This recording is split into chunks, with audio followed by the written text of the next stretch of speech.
வணக்கம். நான் தான் வாத்தியார்.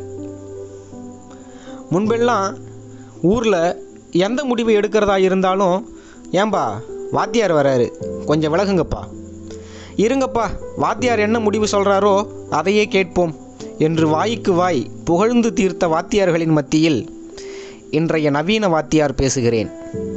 உனக்கு என்னப்பா, மணி அடித்தா சோறு, மாசமானா சம்பளம், மழை பெஞ்சாலும் வெயில் அடித்தாலும் லீவு, உட்காந்துக்கிட்டே நல்லா வாழற வாத்தியார்னு ஊரே மனம் குமரி போகும் பாவப்பட்டவன் பேசுகிறேன்.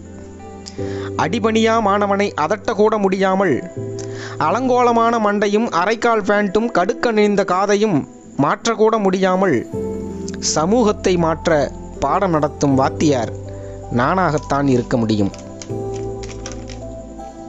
உறவுகள் மறந்து, கொண்டாட்டங்களை இழந்து, விளையாட்டே தெரியாமல் ஒற்றை கைபேசியில் மூழ்கிப்போன மாணவனை கரை சேர்க்க பெற்றோர்களும் எங்களுக்கு கை கொடுப்பதில்லை.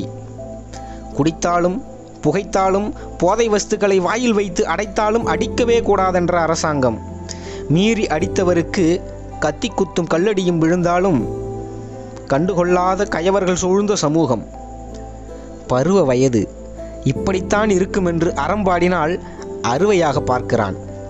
படித்தால்தான் வாழ்க்கையில் ஜெயிக்க முடியும் என்றால் ஏளனமாய் சிரிக்கிறான். எதையும் படிக்காமலே எல்லாவற்றிலும் தேர்ச்சி பெற்ற மாணவனுக்கு பாடம் நடத்தும் தோற்கடித்த வாத்தியார் நான் தான். போதுமடா சாமி, சம்பளத்தை மட்டுமே நம்பி பிழைக்கும் அரசு ஊழியர்களில் நான் தான் முதலும் கடைசியும். போதுமடா சாமி, சம்பளத்தை மட்டுமே நம்பி பிழைக்கும் அரசு ஊழியர்களில் நான் தான் முதலும் கடைசியும்.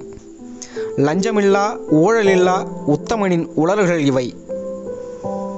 5 ஆண்டில் 5 தலைமுறைக்கே சொத்து சேர்க்கும் அரசியல்வாதிகளின் முன்னே 58 வயது வரை என் ஒரு தலைமுறையை வாழ வைக்க வாங்கிய வங்கிக் கடனில் பாதி இஎம்ஐயோடு ஓய்வு பெறும் கவர்மெண்ட் வாத்தியார் நான் தான் வாத்தியார்.